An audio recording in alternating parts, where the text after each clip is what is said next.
এক গ্রামে বাস করত এক দিনমজুর দম্পতি। তাদের কোনো ছেলেপুলে ছিল না। বিয়ের 10 বছরেও কোনো সন্তানাদি হয়নি দেখে গ্রাম শুদ্ধ সব মানুষই তাদেরকে এ নিয়ে কথা শোনাতো। ওই যে দেখো, এক বাজা পুরুষ মানুষ যাচ্ছে গো। তাজা বলেছ, ও একখানা বাজাই বটে। বিয়ের 10 বছর হলো, কোনো সন্তানের মুখ দেখতে পারেনি গো। তবে বাজা নাকি এর বউ বাজা, কে জানে কি করতেছে এরা, এতদিন সংসার করছে কে জানে। এসব কথা শুনে লোকটি মন খারাপ করে সেখান থেকে চলে যায়। এদিকে দিনমজুর লোকটিও তখন বাড়িতে ফিরে আসে। বউ, বউ, কোথায় তুমি? কি বউ, তুমি কাঁদছো কেন? কি আর বলবো দুঃখের কথা, আমার তো কাঁদারই কপাল। আমি কাঁদবো না তো কে কাঁদবে শুনি? ও আচ্ছা, বুঝতে পেরেছি আমি। কেউ আবার তোমাকে সন্তান নিয়ে খোঁটা দিয়েছে, তাই না গো? ও সব কথায় কান দিতে যাও কেন শুনি? আমার তো পথে ঘাটে কত কথাই শুনতে হয়, আমি কান না দিয়ে চলে আসি। এভাবে আর কতদিন? আমার সে আর ভালো লাগে না এসব। শোনো বউ, শুনলাম গ্রামের মাথায় যে নদীটা আছে, সেই নদী পার করে নাকি একটি বিশাল ঘন জঙ্গল আছে গো। আর সে জঙ্গলের মাঝখানে এক সাধু বাবা বাস করেন। তিনি নাকি মহৎ লোক, আর তার কাছে কেউ কোনো আর্জি নিয়ে গেলে কখনো খালি হাতে আসেনি গো। তাই ভাবছি তোমাকে নিয়ে আমি একবার সেই দরবেশ বাবার সাথে দেখা করতে যাব। এ কথা তুমি আমাকে আগে বলনি কেন? আজই যাবো আমরা সেখানে। কিন্তু যেতে যেতে তো অনেক সন্ধে হয়ে যাবে, এমনিতে এখন ঝড় বৃষ্টির দিন। আমি কিছুটি শুনবো না গো, এক্ষুনি চলো আমাকে নিয়ে তুমি সেখানে।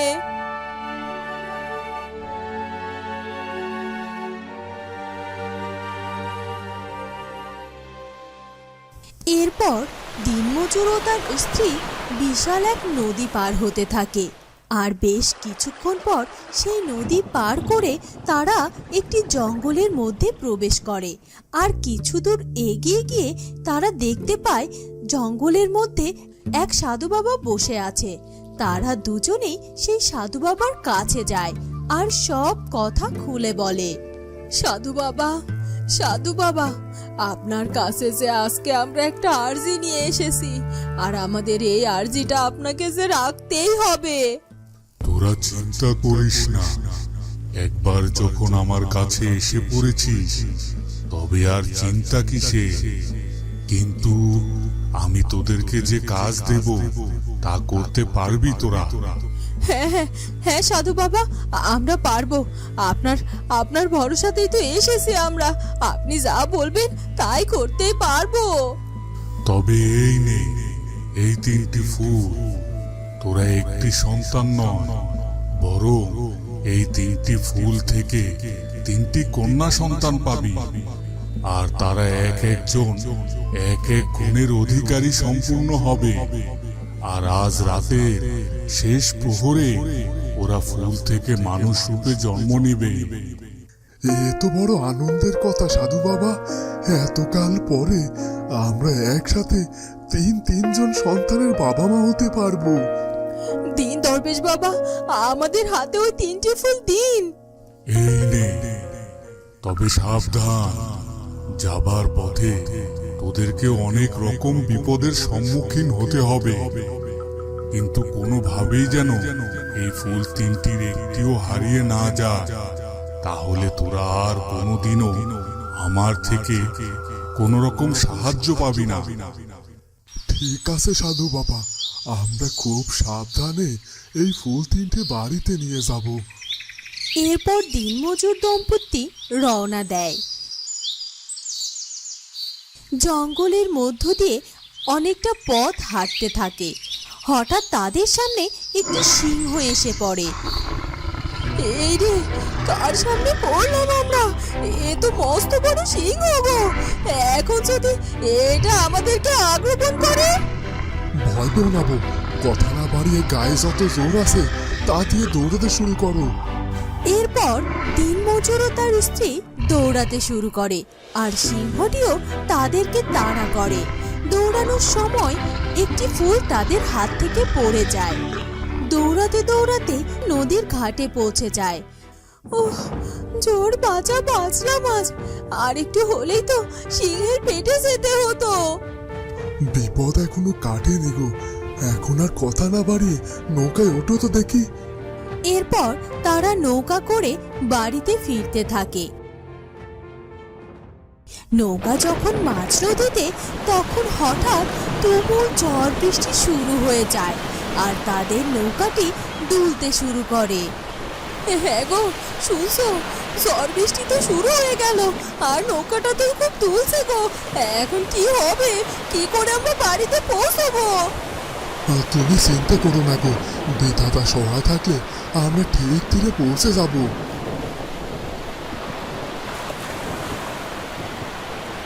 এরপর রাতের আধার কেটে সকাল হয়ে যায়। ঝড় বৃষ্টিও থেমে যায়। তারা নদীর তীরে পৌঁছায়। দিনমজুর স্ত্রীর কোলে ফুটফুটে একটি সন্তান দেখা যায়। এ কি বউ, আমার একটি সন্তান কেন, বাকি আরো দুটি সন্তান, তারা কোথায়? নাকি তারা এখনো ফুল থেকে মানুষে রূপান্তরিত হয়নি? ফুল? আমার হাতে তো অন্য দুটি ফুল নেই গো।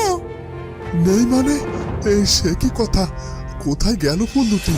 তাহলে ফুল দুটি কি জঙ্গলে আর নদীতে পড়ে হারিয়ে গেল নাকি? আমি তো কিছুই জানি না গো। নিজের অজান্তে কি অন্যায় করে ফেললাম আমি। এখন তো কোনোভাবেই সাধু বাবার কাছে গিয়েও কোনো সাহায্য পাবো না। তাহলে এখন কি হবে গো?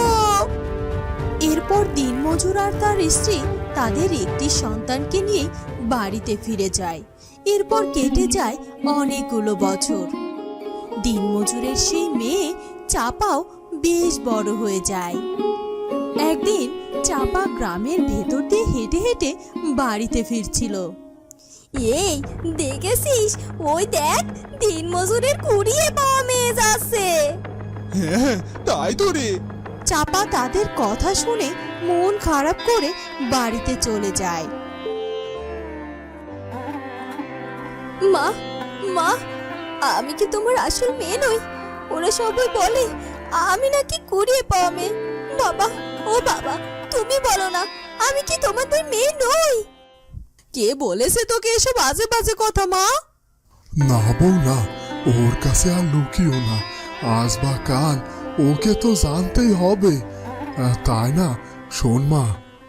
এরপর চাপার বাবা চাপাকে সব কথা খুলে বলে।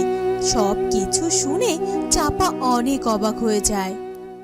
বাবা, মা, তোমরা আমাকে এসব আগে বলনি কেন?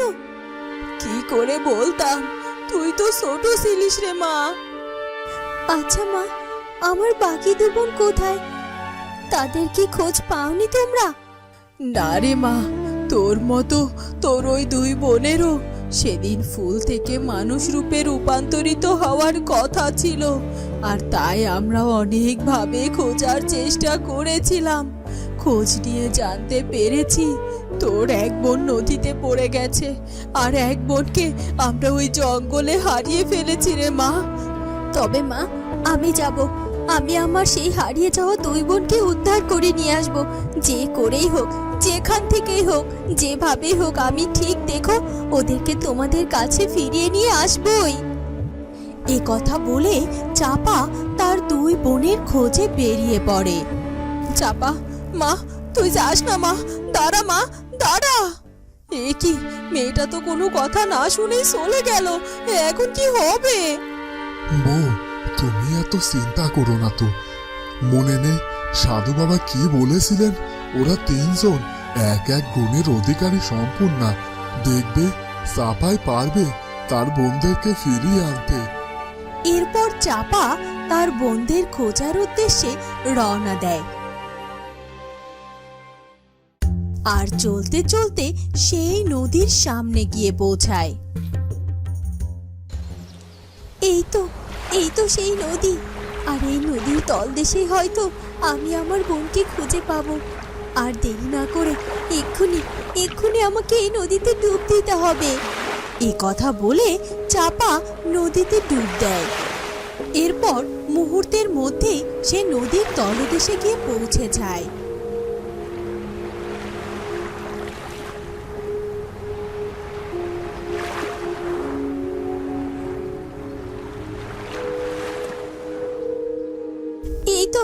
এই তো মনে হচ্ছে আমি নদীর তলদেশে পৌঁছে গেছি।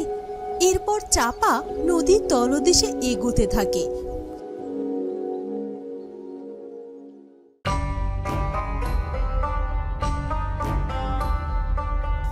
কি মনে হচ্ছে ওখানে অনেক মৎস্যকন্যারা একত্র হয়ে আছে, কিন্তু ওখানে এত মাছের ভিড় কেন? কি হয়েছে এখানে? তখনই এক চলে আসে চাপার সামনে।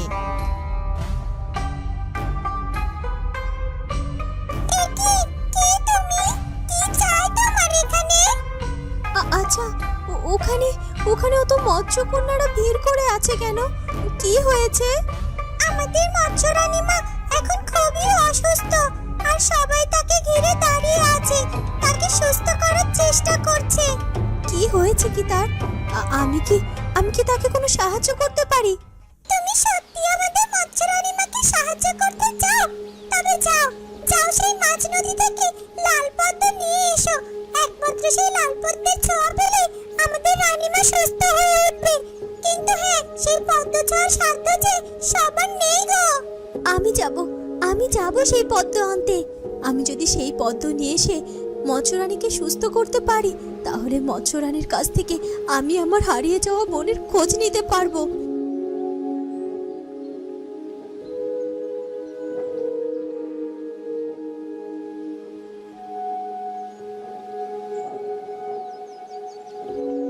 এরপর চাপা সেই লাল পদ্ম মাছ নদী থেকে নিয়ে আসে, আর সেই লাল পদ্ম নিয়ে মৎস্যপুরীতে ফিরে আসে।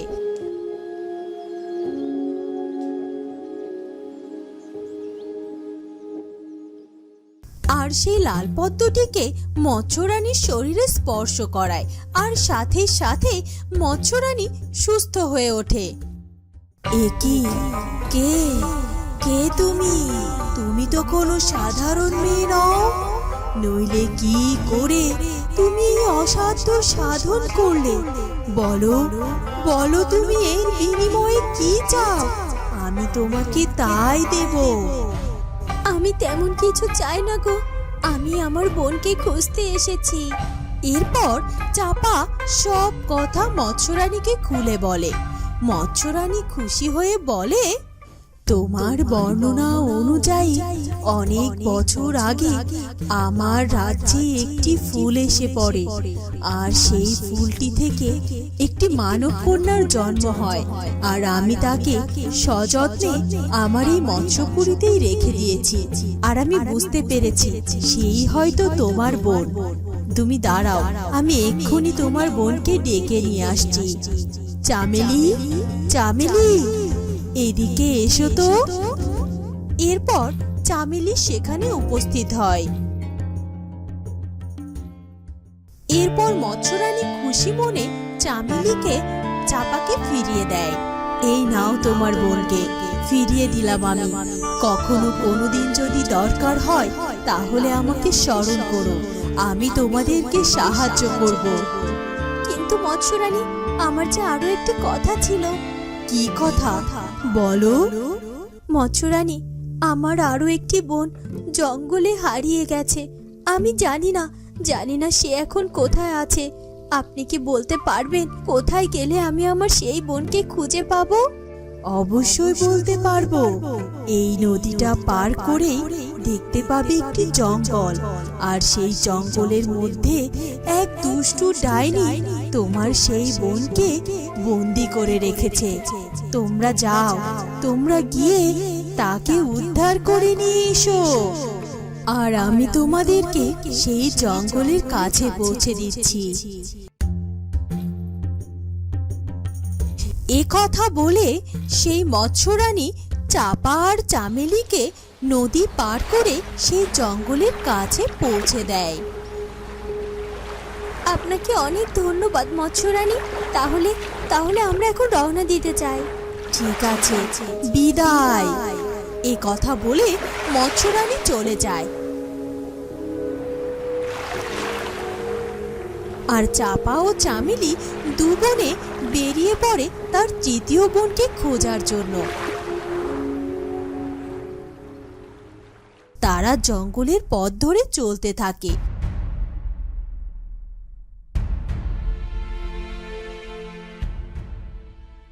আর চলতে চলতে তারা একটি কুটির দেখতে পায়। দেখ চামেলি, মনে হচ্ছে একটা কুটির, আর আমার মনে হচ্ছে হয়তো এই কুটিরে ওই ডাইনি বুড়িটা আমাদের বোনকে বন্দি করে রেখেছে।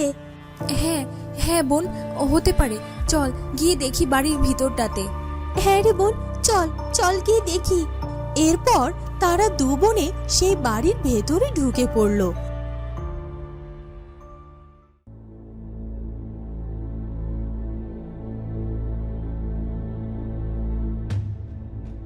এরপর তারা দেখতে পেল তাদের বোন ঘরের এক কোণে মন খারাপ করে আছে। চামেলি, চামেলি, মৎস্যরানী বলল না কোনো এক ডাইনির কাছে আমার বোন বন্দি আছে। আর আর এটাই যদি সত্যি ওই ডাইনি বুড়ির বাড়ি হয়ে থাকে, তাহলে তো এটাই আমাদের বোন। হ্যাঁ হ্যাঁ বোন, তুই ঠিকই বলেছিস, তাহলে এটাই আমাদের বোন। বোন? কে? এ কি? তোমরা কারা? তোমরা এখানে এলে কি করে? তোমরা যেই হও না কেন, শিগগিরই এখান থেকে পালাও। এক্ষুনি এক্ষুনি ওই ডাইনি বুড়ি চলে আসবে, আর সে চলে আসলে তোমাদেরকে মেরে ফেলবে, আর আমার মতো তোমাদেরকেও বন্দি করে রাখবে। না না বোন, তুই ভয় পাস না। এই দেখ, আমরা দুই বোন এসেছি তোকে ডাইনি বুড়ির থেকে উদ্ধার করতে।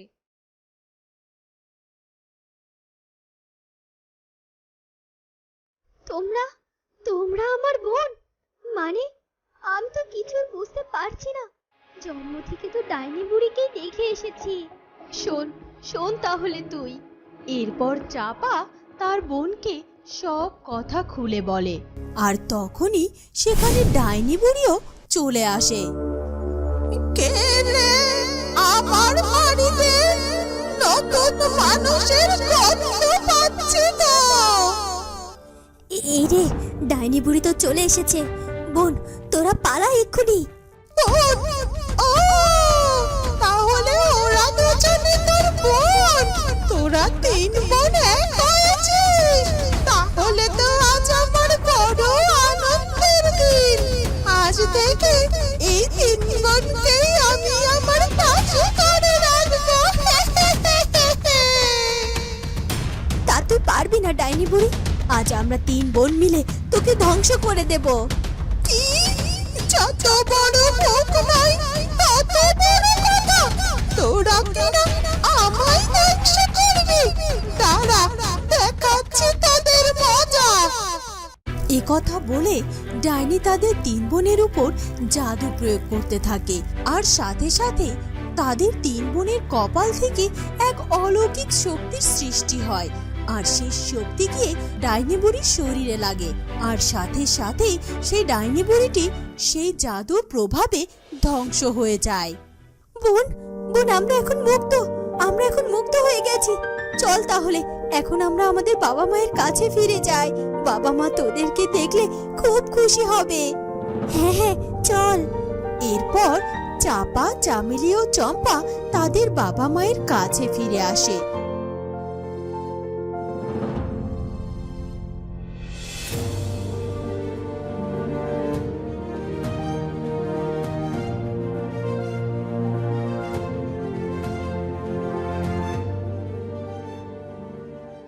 আর তারা সুখে শান্তিতে জীবন পার করতে থাকে। তো বন্ধুরা, কেমন লাগলো আমাদের আজকের গল্পটি? যদি ভালো লাগে তাহলে অবশ্যই আমাদের চ্যানেলটিকে সাবস্ক্রাইব করে দিও। দেখা হবে নতুন কোনো গল্প নিয়ে। ধন্যবাদ।